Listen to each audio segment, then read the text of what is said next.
Of course. Okay, good. Yeah, I unmuted everyone. I want everyone to talk. Okay. Okay. I think we all know Amina now. But I just want to say she is so accomplished that I want to say a few things about, if I can, and not take up the whole time, Amina, with all your awards. Um, let's see. Amina Gautier is the author of 4 short story collections. At Risk was awarded the Flannery O'Connor, Eric Hoffer, and First Horizon Awards. Now We Will Be Happy was awarded the Prairie Schooner Book Prize in Fiction, the International Latino Book Award, and the Royal Palm Literary Award. It was a finalist for the William Saroyan International Prize. The Loss of All Things Lost. The Loss of All Lost Things. Thank you. I'm a little confused now. Okay. Received the Alexa Press Award in Fiction, the Phyllis Wheatley Award, and was a finalist for the Hurston Wright Award, the Patterson Prize, the John Gardner Award, and shortlisted for the SFC Literary Prize. Her work has been supported by many foundations and literary centers. I think this is your last collection, right? The 4th one? Yes. Okay, that one I don't have. It's the best that you can do.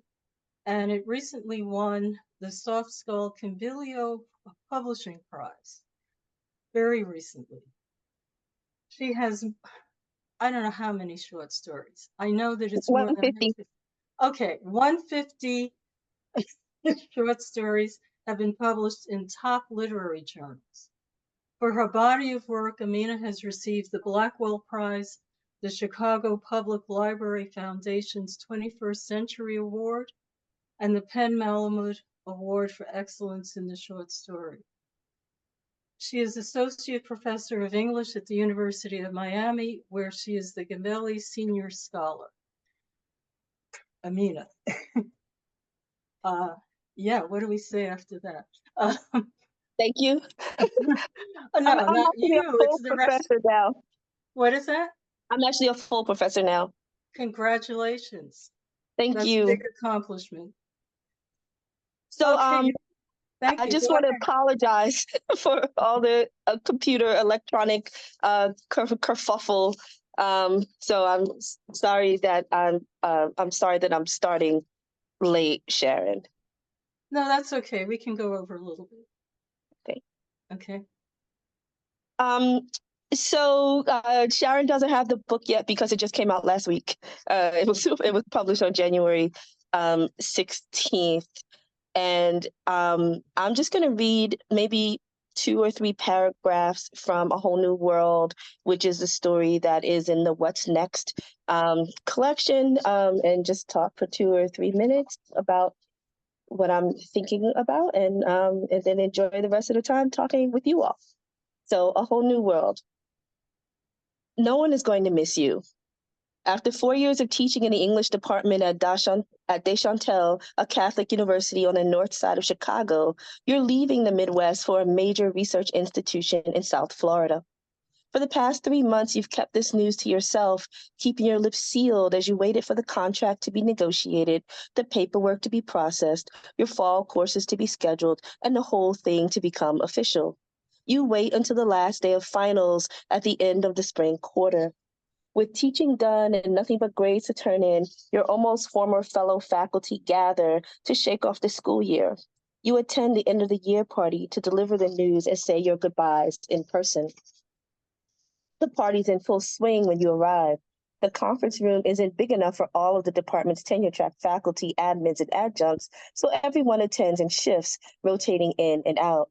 As your colleagues crowd around the cold cuts, crudités, and cubes of cheese, you make the rounds to say farewell. Even though you've been on sabbatical all year and you haven't seen anyone in ages, no one asks how you've been or says long time no see. To your news, they say, Nadia, it's all so sudden, which is true. You weren't even on the job market when you were recruited and made an offer you couldn't refuse. don't reveal the offer. Nobody likes a sore winner. So I'll stop there and sort of say that some of the things that interested me in working on this story was thinking about the ways that we frequently hurry past each other, even when we're trying to connect. That a lot of times we're not really listening to hear what the next person has to say so much as we are listening for our chance to respond. And, we're sort of pre-creating our words and basing what we want to say on sort of presumption. So in this story, a lot of assumptions are being made about what Miami is like, this idea of thinking of a predominantly Spanish-speaking place in the United States as a foreign or international space, even though it's on land that used to be owned by Mexicans and indigenous peoples where Spanish was already spoken, right? And presuming that the narrator has no Latino background, and therefore she's going to feel uncomfortable going to that space, presuming that anyone who owns property can't afford to keep it if they're not living in it and has to be renting it out. There are a lot of moments in the story where people are just sort of saying, like, why don't you feel the way I feel? Why aren't you doing what I would be doing if I were in your space?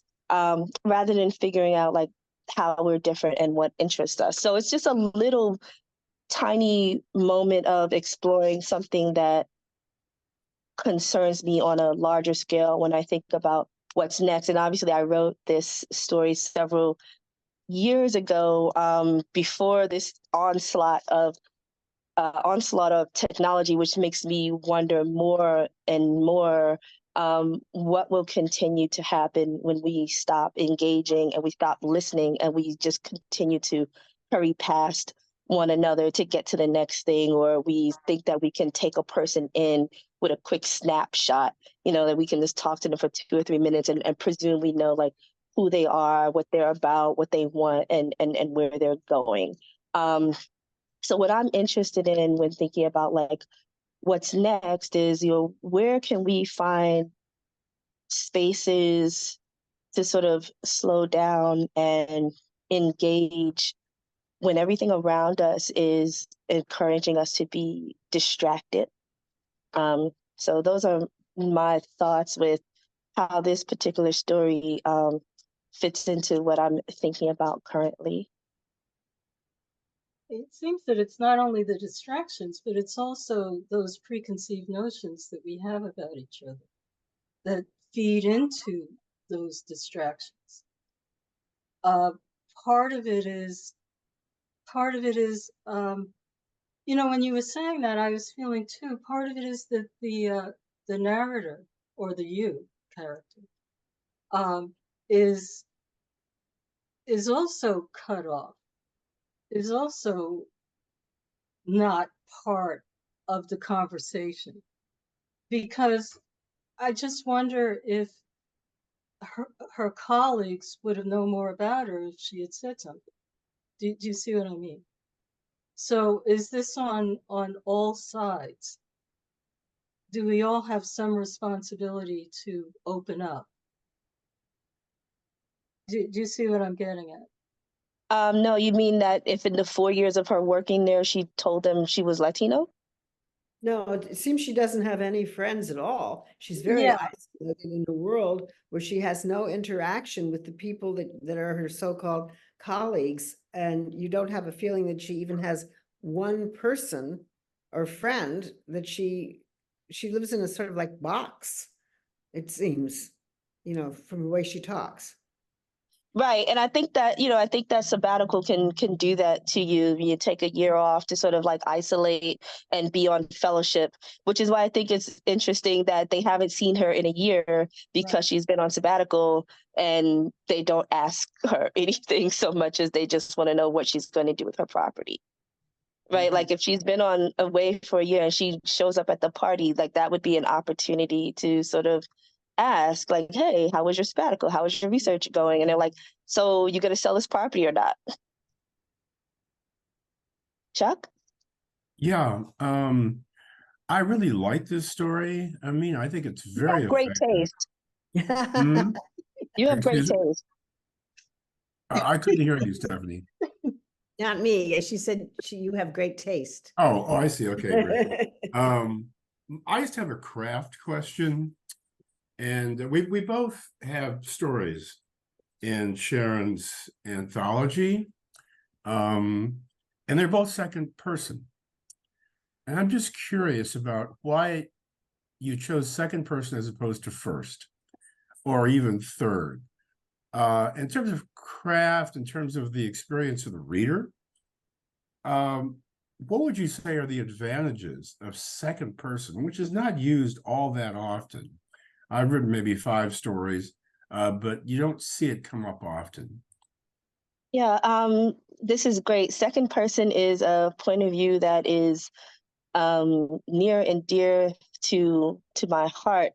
I was very fortunate to be attending creative writing classes in the late 90s, where I think there was already a foundation being laid for writers to be accepted to publish in second person. But it says the host would like me to unmute. Oh, I'm sorry. No. Oh, no, that's Keep- probably your phone. So don't worry about that. Right. Oh, I'm sorry. So when I got to the creative writing classes at Stanford in the mid 90s, I'd read, I think it was late 90s, I'd read Juno Diaz's How to Date a Black Girl, Brown Girl, White Girl, Happy. In his collection Drown, Julie Oranger had a second person story, Notes to a Sixth Grade Self. But before that, I'd read Jamaica Kincaid's Girl in high school, which is, of course, in second person, is just 746 word short story. That's all second person. But I was interested in second person just from being a teenage girl and reading the sort of self-help portions of 17 magazine and YM, where girls would write in and they'd ask for advice, and it would always be given in second person. So I didn't even know that it was, weird or strange or different to be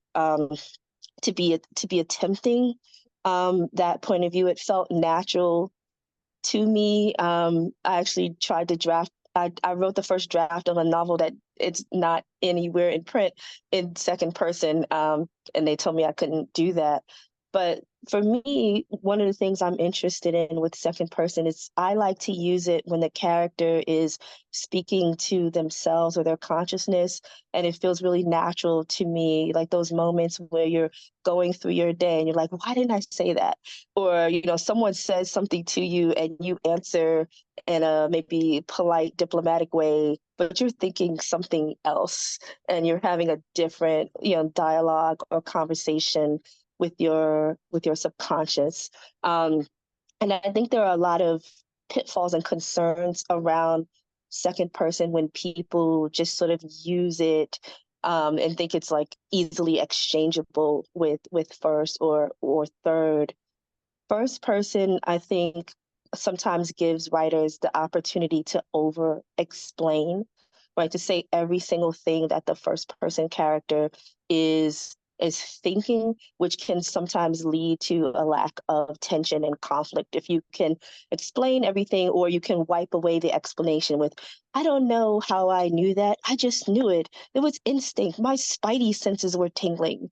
And with third person, you obviously can have a narrator or an author come in and sort of create the situations and manufacture the scenes to get the tension. So for me, second person is like this Goldilocks moment where it's not too cold and it's not too hot, and you can feel that the character is moving through their lives and the situations are happening organically rather than being sort of manufactured by an author, which of course they are, but it doesn't necessarily have to feel that way. But the character is locked into this kind of conflict or tension between what they're observing and what they feel that they have to say or respond to, and what they're actually thinking. and those moments can change the direction in which a scene goes. And for me, that's when second person really works the best. It's this loop, and the reader can feel that they are eavesdropping, right? They're just sort of listening in on a conversation that's not happening with them. I think second person could become incredibly intrusive when the reader is constantly forced to identify with the you, and it can feel like the narrator is sort of like poking you. You know, you do this, you do this, you do that, and the reader's like, I'm not doing any of that, right? So I love second person. Good. It's interesting to hear that you got some of that from a magazine, because as a former magazine editor, I'll tell you, we would try to include the reader with you, either implied or otherwise, because you would want to make it sound personal, and that's what it sounds like you were getting from 17 magazine. And YM. Oh, and why? Okay, YM. Yeah, women's magazines do that. And I've written about maybe 12 to 15 second person stories now. Once I knew it was, allowed in creative writing classes, I had this like year-long spate where I went on like second person, odyssey, and like every story I wrote for like an entire year was in second person. And I wrote like 18 stories in second person. And of course, they all didn't need to be in second person, and only 2 of them I kept in second person, and the other 16 I revised and turned into first or third, because sometimes it can be too much of a good thing. You get excited by something and you just overdo it and you overwork it, and then you have to pull the reins and exercise some restraint. Okay, there are a number of writers here, so I'm sure that they're interested in technique. When did you start? It sounds like you started in high school. Did you start writing then? I started writing fiction my senior year in high school. Before that, I mistakenly thought that I was a poet. But I did write 1 or 2 very short stories in high school that I later revised in grad school that got published. But I started taking creative writing classes at Stanford my sophomore year, so 1996. And that's where I really learned the structure and the form of stories. Like I'd just been writing, what I had been writing before that were, I guess I would say like anecdotes or tales, but they weren't stories. Like they didn't have moments of dialogue or scene or conflict. They were just like long character descriptions. So I started taking workshops when I was 19. Oh, okay. One of the things, if we're staying with technique just a little bit, is your use of foreign words, and how do you manage that? I think a lot of us, I mean, I grew up in New York City. I majored in Spanish and French literature, so the words are not foreign to me. But for some people, they might be. So how do you manage putting in other words that are not English, and in the story? How do you do that? I just put them in. You just put them in. I know. I that's how I'm reading it. And as I said, I didn't even notice that that's what they were, because I grew up hearing these words, even though it's not my background. I studied them. It was all around me in New York City. But with some other people, it might be a little bit difficult. Like in my novel, I used some Spanish words because I was writing about New York City and it was natural to do so. But in some cases, you feel the need to maybe explain some of the words.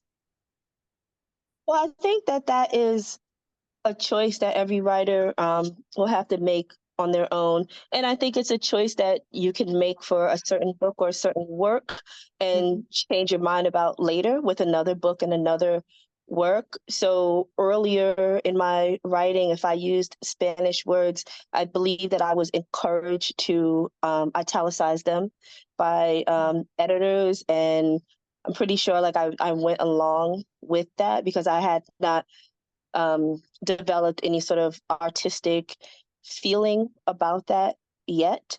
I no longer do that.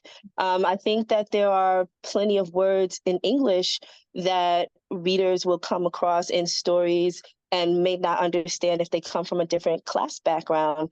You know, like I remember reading Catherine Mansfield's Bliss in sixth grade. I didn't know what a perambulator was. No one explained that to me. I wasn't British, right? I was reading, you know, John Cheever, and you get all these words that are about like upper class New England life, references to yachts and schooners and things that people who, you know, are wealthy and well off to do will know off the bat, but people who speak English and maybe are poor and don't own their own ships, you know, will not know. So I think that we are frequently using language to create inside and outside spaces, even if we're not using a different language, and thinking about, you know, the ways that some of those stories and some of those different class backgrounds you know, made me feel excluded, and I had to look things up and I had to work my way towards the center of the story. And I think that it's fine if readers feel that way with some of my stories because they don't know the language, and they can do the same work with my stories that they can do when they read Lord of the Rings or any, you know, medieval fantasy where writers have created their whole languages, and doesn't stop people from reading those works. With this story specifically, though, Sharyn, when you say like you didn't even notice, like that's part of the point, right? Because you get to that moment in the story where the narrator says that she's been living in Miami for 3 months, and she doesn't notice until the third month that only the two front desk people who work in the building are the only ones who are speaking English, right? It takes her 3 months to notice that like everyone but them is speaking Spanish.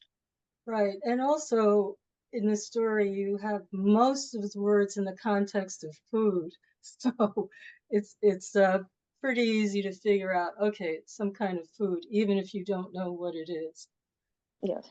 And I do this, you know, like I know a little bit of Spanish. I'm not fluent, even though I have, you know, Puerto Rican background, but I don't only do it with Spanish.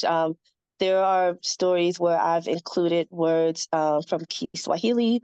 There are stories where I've included words from Latin, and there are stories where I've included words from Portuguese if I thought that those were integral to the story.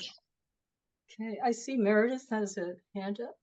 Well, I just was going to confess that, yes, Amina, you sent me to the dictionary. So I learned aceituna. I guess that's an olive. Yes, And aceituna. And pilon, a mortar and pestle. And I'm still not sure I know a really good definition of bochinchera. It said gossip. Yes. That's okay. So anyway, I'm a lover of words, and it was fun, and it was different. And it did. I had to pause and look up a few things. I'd heard of maduros before, and yes, Sharyn, I love food. So, you know, if you're going to be talking about some food, I want to know, what is that? Okay, plantains, fried sweet plantains. Sweet ones, right? Yeah, thank you. Yeah, because the non-sweet ones are tostones. Yes. But I'm glad that you went to the dictionary, and I think more readers should do that. You know, I guess, you know, I confess my age when I say things like that, but I'm Gen X, you know, so you didn't know a word, you ask your parents and they say, look it up, go to the dictionary. It's like, if you don't know something, look it up. Yeah, Google it. It's easier. Yeah, you can do Thank that you. now. Many kids don't even have dictionaries anymore. They just Google everything. No, or you can get a dictionary online. It's pretty simple. No excuse, Amina. No excuse. I mean, they have their phones, but they're still not always looking up things in the stories. We're reading and discussing. I'm like, so did you know this word? They're like, nope, I just skipped over it. Like that word might have been deep to the meaning of the story. Yeah, in talking a lot about technique, and we can go back to it, but I want to talk about some of the issues that you bring up in the story, because I think they're important too. We have literary and global issues in this group. So with that, you have a lot. First of all, this character is Puerto Rican. She's American. She's African American and Puerto Rican, yes. Right, but I mean, her citizenship is American, US. Yes. So she's going to what other people are calling another country, but it really isn't another country because she's an American citizen. And so are a lot of the other people who are in this location where she's going. Wow, there are so many questions to ask about the change in demographics here. But is there anything, I'll ask you, is there anything you want to say about it since it's your story? And then we can go in from there. Well, that's one of the things I was getting at when I was, talking about the way that people, presume things, that, yeah, Miami is clearly, part of the United States. But, it is a predominantly Latino space. And I have this moment in the story where, we're understanding that it's not just that there are so many Latinos, but that we're getting different socioeconomic groups of Latinos, right? So we're that her white colleagues are fine with Latinos who are working in the fields picking strawberries or who are driving taxis, right? But not who are they're doctors, lawyers, property managers. They're like, oh, they're running everything. Like that's the part,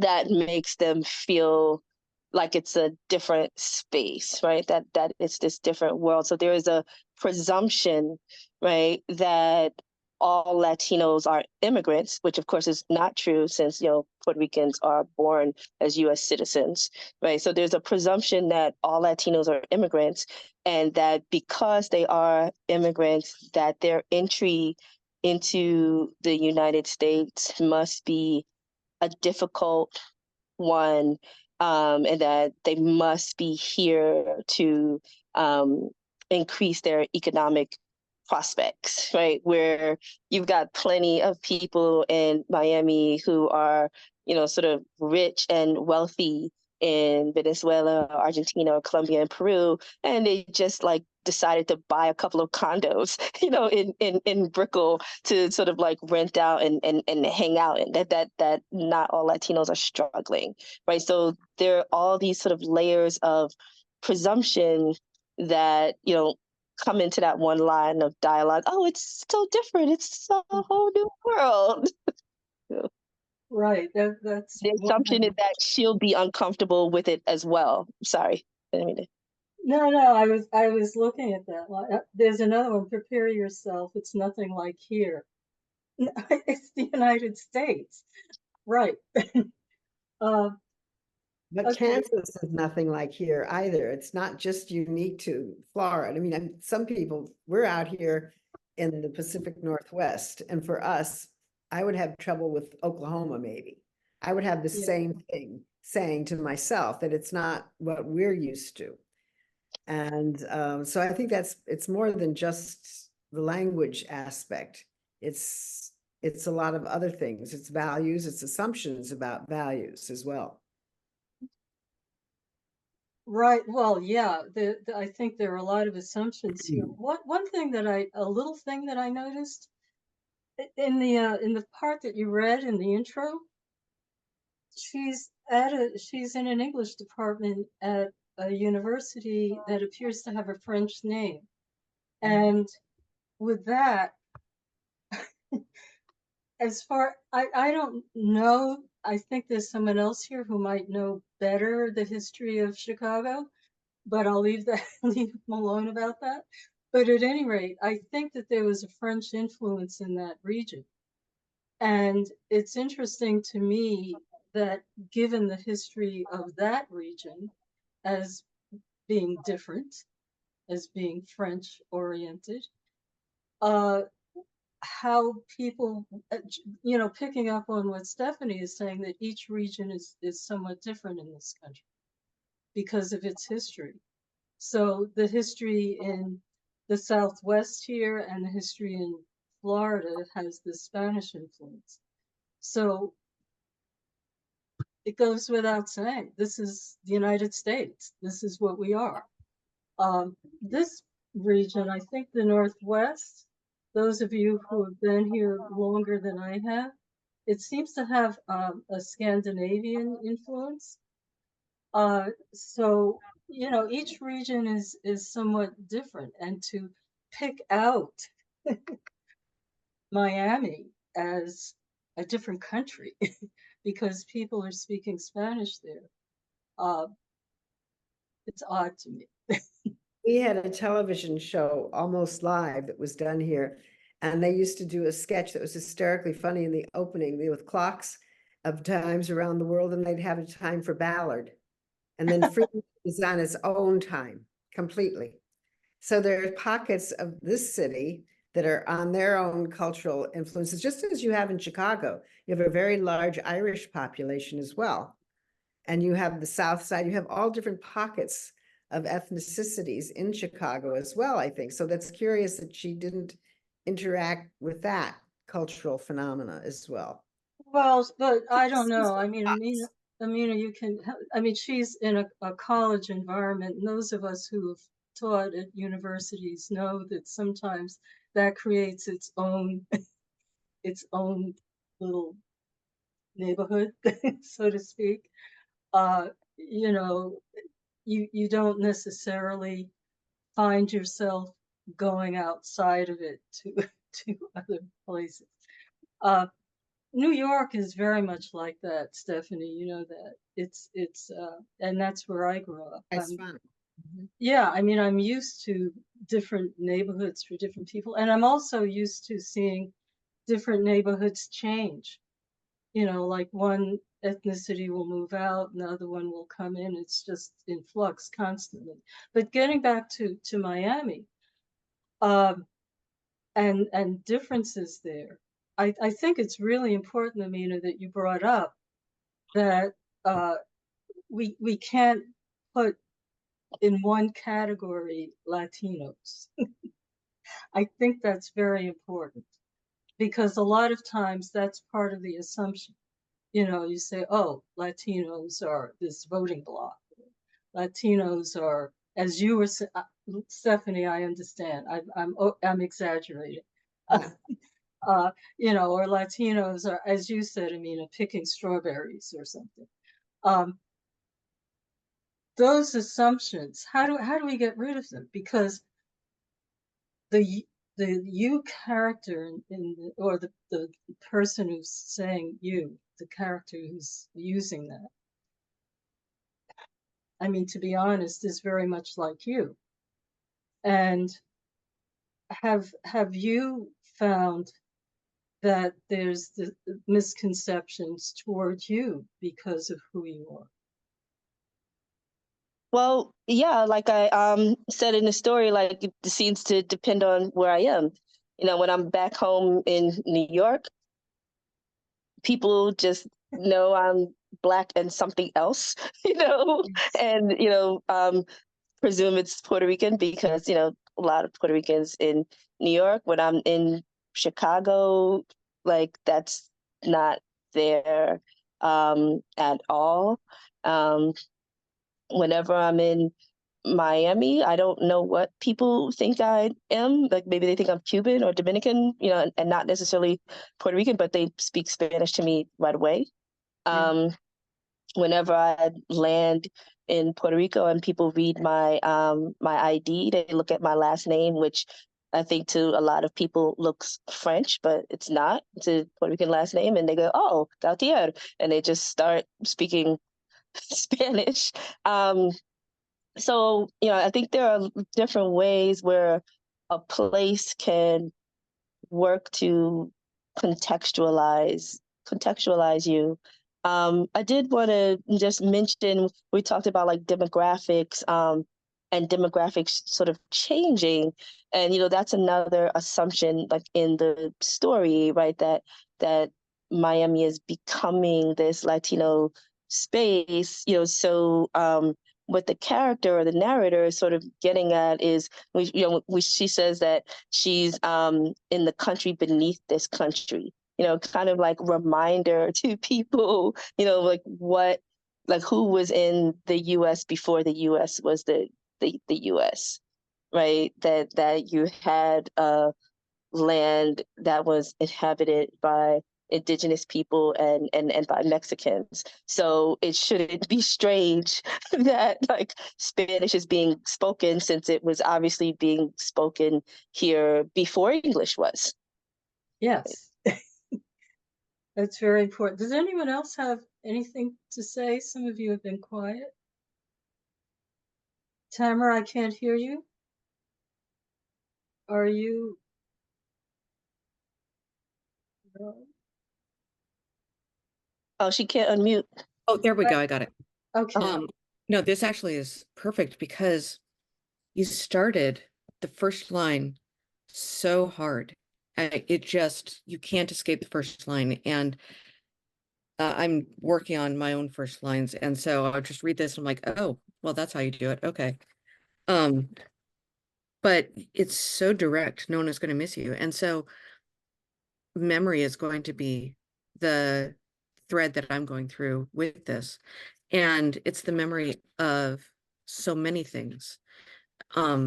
It's not just heritage of the self and heritage of others, but it's this discovery of self as you go through these conversations.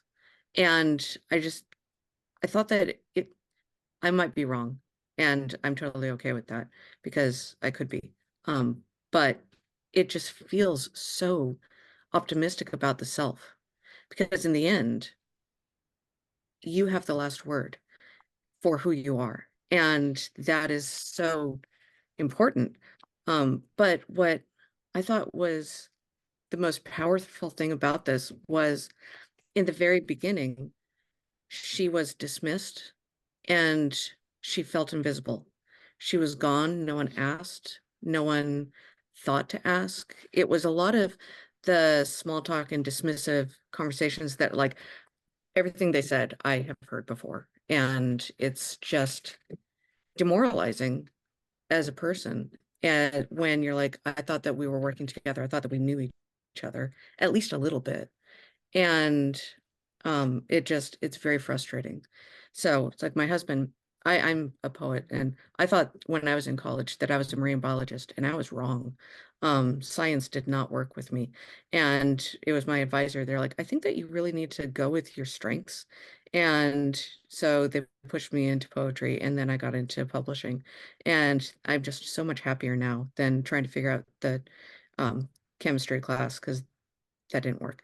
But when she is dismissed with these conversations, so what I was going to say is my husband is in tech, and we were in Silicon Valley from the mid 90s to about 10 years ago. And it's so funny to me, being someone who's observant of how people interact with each other and the language that we use with each other. Silicon Valley, everyone has a wall. Everyone is their own startup. And the one thing that always stuck with me was they really nailed in, we're not friends. And so if I ask how they're doing, they're like, we're not friends and I don't need to tell you. And so I think that that's something that they think is okay to say. And just being a human in the world, I think is going to be detrimental to culture and to society. So, but that's, I mean, that's a big subject. But what I thought was the best part about this was the narrator forced herself to not be invisible in many ways. She's like, this is my home here, and this is what I'm choosing to do with my home. And this is what I plan to do with it in the future. And these are the foods that I use. These are the people that I hear. These are the people that I see. And it's this, I'm forcing myself to not be invisible. There are some people that are going to say, just stupid things of, I think that the worst one was it? I don't know how you can do it. I can't imagine a more dismissive thing to tell someone. It's not acknowledging yourself. It's not acknowledging your accomplishments. It's saying, I don't know how you can do it. It's just, I've heard that before, and I just can't stand it.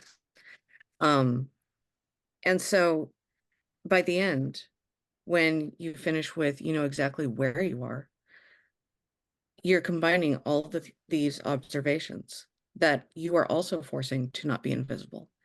And so it's this story of memory. And so that's how I read it more than anything else. And it's so nice that we see people in here who are outsiders. There's the people hawking the watchtower, but we know who they are. We know where they are. I run into them in Seattle whenever I go into town because I'm on an island, and so I'm on the ferry, and so they're always there, and they're nice. So And she acknowledges them. And she acknowledges them. It was just, all of this is, there are times when people are dismissive, when people don't see you, when people don't see the world around them. And it's so important for authors to acknowledge this and to have all these observations, because someone needs to read it. It's like, that is one way for authors to at least just say, this is what the world looks like. You might not have seen it, but it's there. And so when you read this and when you go outside, you're like, oh, I didn't notice that before. But, I didn't notice that empanada stand or the restaurant, and now I do. And it's just, this is the entire purpose of literature, is to expand the world. And that's something that's important to me. I can't travel right now. I have 5 kids and I'm at home. I have plenty of things that I'm doing as well. But I absolutely rely on literature to show me what the world looks like outside. I'm in Washington right now, but I was in California, and I've done very minimal traveling. Mostly, my father was a hippie, and so most of it was just camping. And then I stayed a little while in Beijing just on a fluke. And I'm so hungry to know what other people are saying, the language that they're using. And it's not just the language, but it's like, how do we use the language? How are we isolating each other with the language that we use? And how can we also make things more observant using the language that we use? So that's my very long comment on how much I loved this book, or at least this story. So now, I mean, I'm afraid that I'm You going to also have have great taste. I have great taste. I know. And I have a latte fund once a month, and I'm just gonna have to give that up to buy all the rest of your books. So There's only 4. That's like what, like 2 lattes? Like a latte is like $25 or something, right? yeah, no, that's about right. Yeah. Yeah, just don't drink 2 lattes. You can buy all the books. Yeah. But no, I think Tamarah is exactly right. The purpose of literature is to expand the world, or for me to, explore the human condition, right? So that's why it becomes a question of like, what happens when we become less and less humane? When we are not interested in people's humanity, or not interested in it unless it in some way, improves our own thing. Learning about someone so that we can add to our cache of knowledge rather than learning just because they're a human and they're standing next to us. And it's just, the point of learning, like what happens to us now when we're sitting across tables from each other or sitting next to each other and we're playing on our phones, right? And instead of like talking to the people who are beside us, or we're talking to them and we're not listening. You're like, hey, how you doing? They're like, my dog died. Like, oh yeah, great, thanks. Like clearly like you're just like dialing it in. I think earlier in the conversation, there was a question of like, does this person have a responsibility to open up? And I think, writers and academics and artists know that we all benefit from having some sort of time and space where we can, disconnect and unplug so that we can concentrate on our work, which is what the narrator does with her sabbatical. But she's clearly opening herself up by then attending the party, right? Like she's on her way out. She doesn't have to do anything other than go to her office and pack her boxes, right? So she's had this sort of space where she's been allowed to be isolated, and now she's trying to reconnect, with her colleagues and attend this party space. And they're, more interested in like the gossip and titillating aspects of her life. Meredith? Well, first of all, that is a great first line. No one is going to miss you. That was just devastating. And then further on, it says, none of your colleagues offer congratulations or wish you well. No one lifts a glass of wine or toasts. Your colleagues look at you like you're speaking another language. So I'll pause there for a second.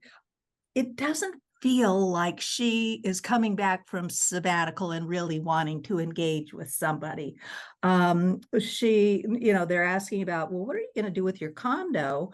Are you going to sell it? Or are you renting it out? And I'm trying to follow the quotation marks for when there's actual words spoken. And she says neither.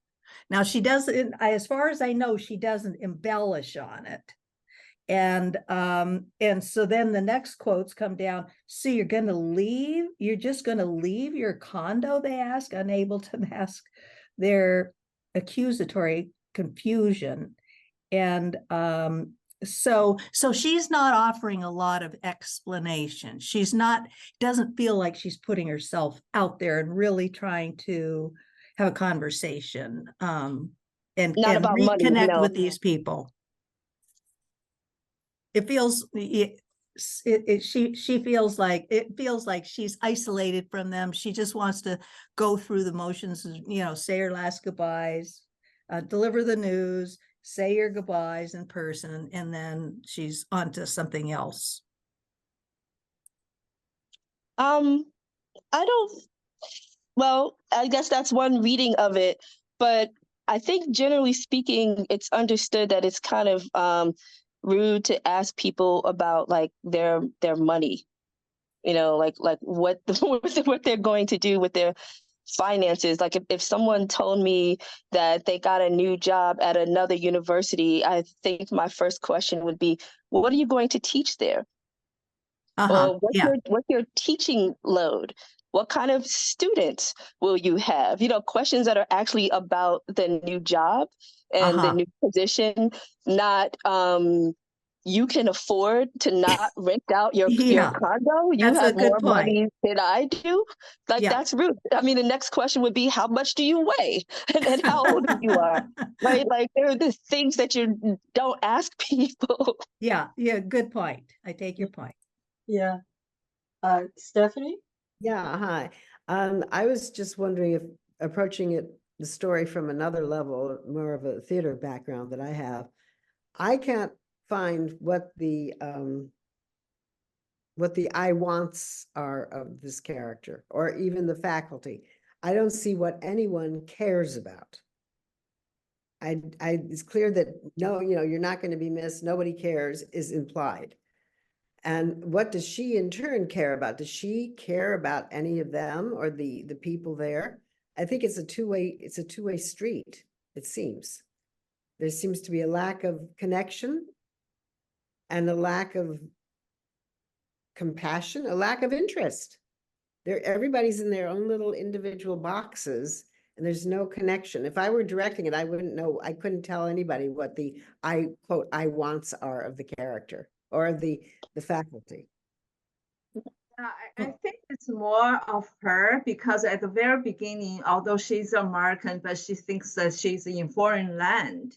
And that is her perception and attitude, how to emerge into this world, assimilated into this world, but rather already from there is a distance.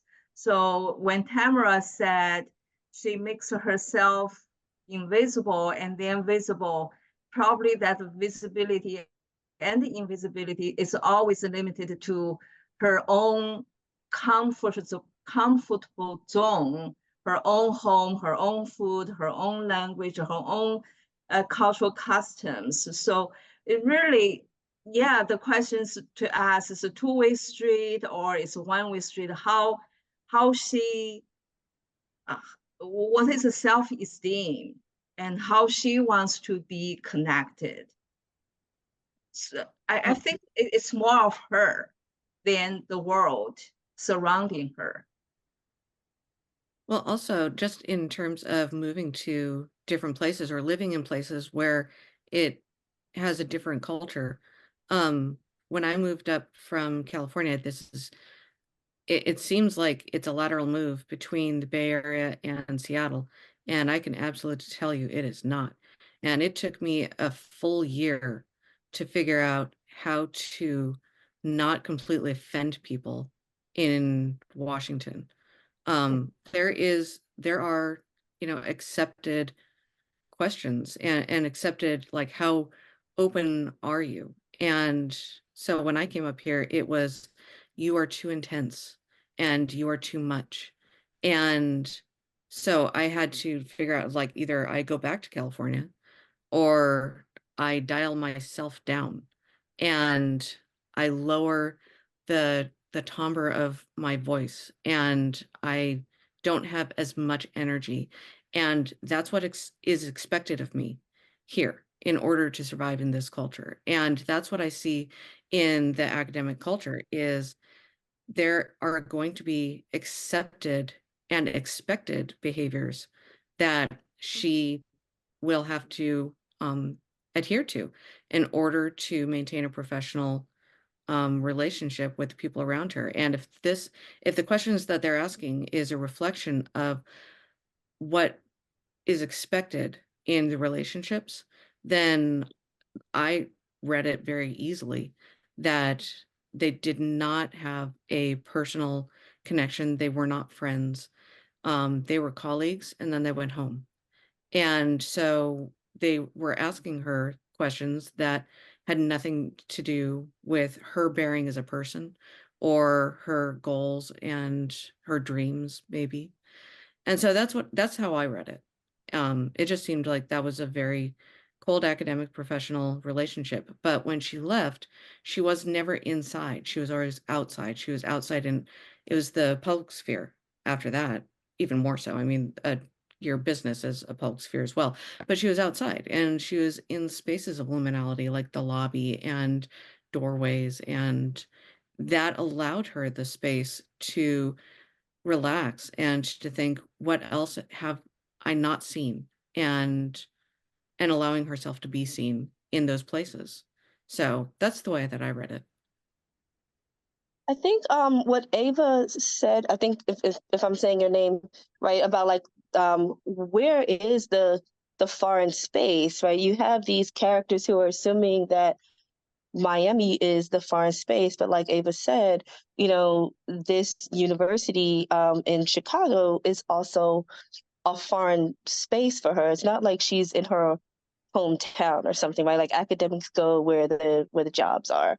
And she's been in this foreign space of this university, this Catholic university. Deschantal is a last name that I got from like a famous nun, so that's why it's the name of that university. But she's been in this foreign space, and the assumption seems to be that they just assume that she's been having a good time, and that any move can only be sort of like negative, right? They're like, oh, it's going to be different. She's like, yeah, they're right, it is different, but like it sort of trends upwards, right? Like they, like her colleagues are sort of making this assumption that like what you're leaving is the ideal, and what you're going to can only be not even a lateral move, but a downward move. Like the story makes it clear that the university she's leaving for is a major research university, right? So like it's definitely a step up, clearly, and it's in a warmer place. So for most people, like a better job in a warmer climate is usually, like the thing that you're going for, right? But there is just this presumption of like what normalcy is. I wrote this story before this event that I'm about to relay, but I am currently for this 1 year teaching at a university where it's very, very cold. And a colleague, a person who would have been my colleague, left and got another job at a place where it's very, very, very warm. And so I only met that person like just once on the way out. But that colleague is now making at least $60,000 or $70,000 more than they previously made, and again is in a very warm, sunny place. But when I first got here and I went to one of the orientation meetings, I, overheard some new colleagues sort of like talking about this person and just like really like pitying this person for having left. And I'm like, this person doubled their salary and they don't have to shovel snow, right? Like there's this way that people can't understand that like their space is not always the mainstream or the norm, right? And that it can't be improved upon. It was like the weirdest conversation that I'd like ever like overheard. They're like, oh well, but that place is gonna have droughts. I'm like, okay, droughts or negative 26-degree weather. I don't know. Just... I feel strange adding this to it, but sometimes there's an assumption that because of what you look like, you're doing is the best you can, and getting another job, that's kind of breaking the mold of what some people think that you're supposed to be able to do. So that seemed to be implied in part of the story, because what she's when people are rude and asking her how is she going to afford things, that in itself is part of that same type of response. Like you shouldn't be able to do better. And how can you do better if you, and how can you afford to have two places to live? You're not supposed to because of who you are. And that, yeah, I mean, that seemed to come through pretty strongly to me. But there's also a jealousy factor because the other people can't afford it. So it's not necessarily. I think we could never afford to live in two places is implied by the question itself. Yes. I don't know how you can do it, meaning I can't do it. So how can you do it is what I think. Yeah, it's part of the jealousy and infighting and whatever else goes on in college departments. Those of us who've seen some of that know that problem's definitely too. No, exactly, Sharyn, you're right. Like when Tamarah brought up that line, like I don't know how you can do it. Like there is this also this assumption, right? Like this is the best you can do, and how could you possibly, do more than me? Which is why the character keeps saying because you're you and I'm me. For example, I think I had this conversation. This was like maybe in my first job at St. Joe's, a different Catholic university in Philly. Whenever any academic, you go to orientation, one of the first things, they tell you, your benefits, your hey HR, but they tell you like when you would be eligible for your sabbatical. Some places it's 6 years, some places it's 3 years, but they let you know right away like how that clock starts ticking, and they let you know like how much your salary will be decreased. So some places it's 50%, some places it's 75%. And whenever it's time for me to earn my sabbatical, I take the full year, right? Which means that my salary is decreased by whatever percentage that university is decreasing. And like 100% of the time, I run into colleagues that are like, how can you like afford to do that? Like I can only, because typically a university will let you take a quarter or a semester and they'll give you full pay, right? So there are a lot of people who do that. I'm like, well, if they tell you that 6 years from now, you know, you will have your salary decreased by X percent, you have 6 years to do the math and put the money aside to make that up. That's just simple math. That's not me being smarter than you or more, you know, dedicated to you. Like, I don't know how you could do it. You do it with a calculator, right? Like it's not a hard thing to do. Like if you want to wait until year 5 and try to replace 50% of your salary, well, you're going to be between a rock and a hard place. But if you want to just actually like use your brain and do the math and take 6 years and divide it, you know, like it's not rocket science. Right. And she had obviously, that is, this character had obviously planned on this move before. No, she was recruited. Right. But what I'm saying is, it seems to me like she's planned how she's going to live more frugally in Miami by renting furniture and so forth and having a smaller place. That's what it sounded like to me, that she had kind of factored in her economics. Does anyone else want to say something? Some of you have been a little bit quiet.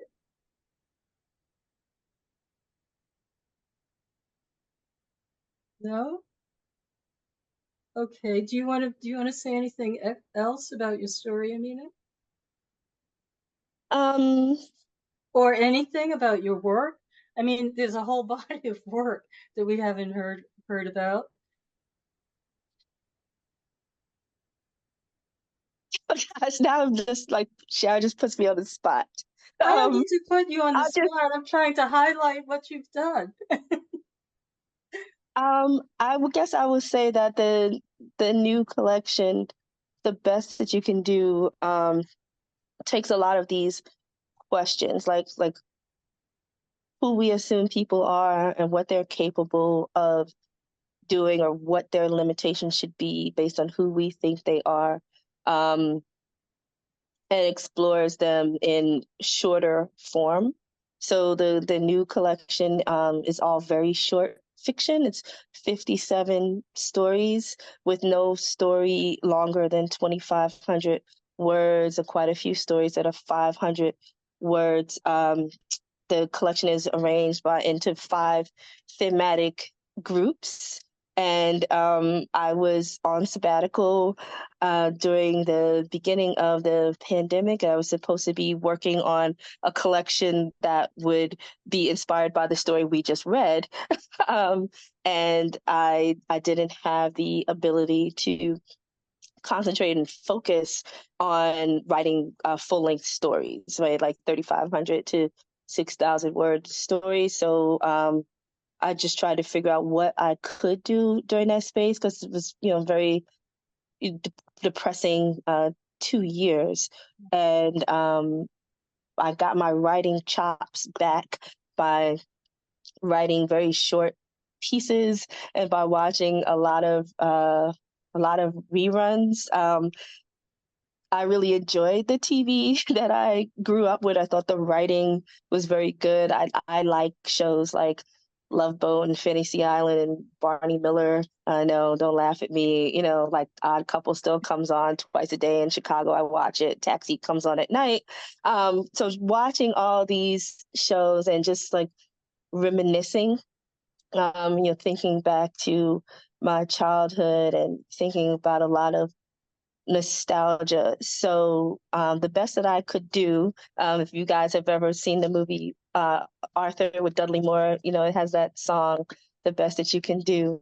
And I was just thinking that we all were out here during the pandemic, just trying to figure out what the best we could do was, right? To connect with our loved ones, to stay safe, to keep our creativity, to still find a way to be an artist, or to find ways to pivot, to re-examine what we were doing and who we were, and figure out if that's who we wanted to be.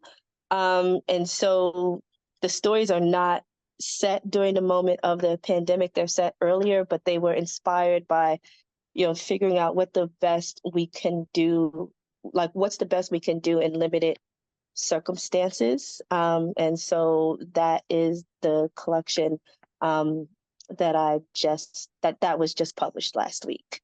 Okay, and that already won a prize. Well, it was a prize that came with the publication. Oh, I see. Right, like the way I won the Flannery O'Connor, like winning the Flannery O'Connor got the book published. Right, I get it. It won't win anything till next year. You know, fingers crossed for that. Yes, we will. We will. I, you know, you brought up another question that I have. You've been writing full-length stories. Did you have to write was your technique different when you were writing a 500-word story? Oh yeah, absolutely. When I work on flash fiction or short shorts or microfiction or sudden fiction or smoke long, whatever you want to call these pieces, I'm tapping more into my poetry background. Right. I'm thinking more, you know, because I think a lot of people think that a short is basically just like a super short description, but it still has to be a story, right? Like there still has to be a problem, still has to be some kind of resolution, even though it could be incredibly small. There might not be dialogue, right? Or there might be indirect dialogue. But for me, like I have to incorporate lyricism in with the narrative in order to be able to pull it off in that length, right? That I don't have time to expand. And I'm typically might need a premise, right? When I first started writing fiction, my stories were short, 500 words, 1,000 words, 1,500 words, because nobody had told me like there was a difference, you know? So, you know, like I would turn in a 6-page story and that'd be like 1,500 words. It was only later that I started to think of them as two different forms, right?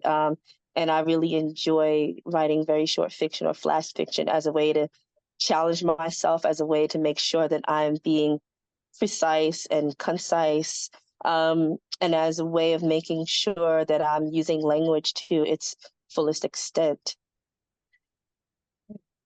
Okay, that's a good explanation. Well, if no one else has questions, I think we can wrap up. And I really enjoyed talking with you, and I think other people did too.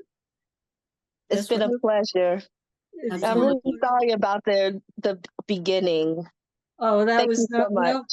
That was no problem. We have some leeway with the time, so that was okay. That was fine. And I'm glad you did too. And I'm glad it worked out with the, some of you may have noticed that we switched her position in the book. So I'm glad that worked out too. Thank you. Hey, thank you. Thank you very much. Thank you so much Thank you very much. Have a great day. Bye. Bye, everybody.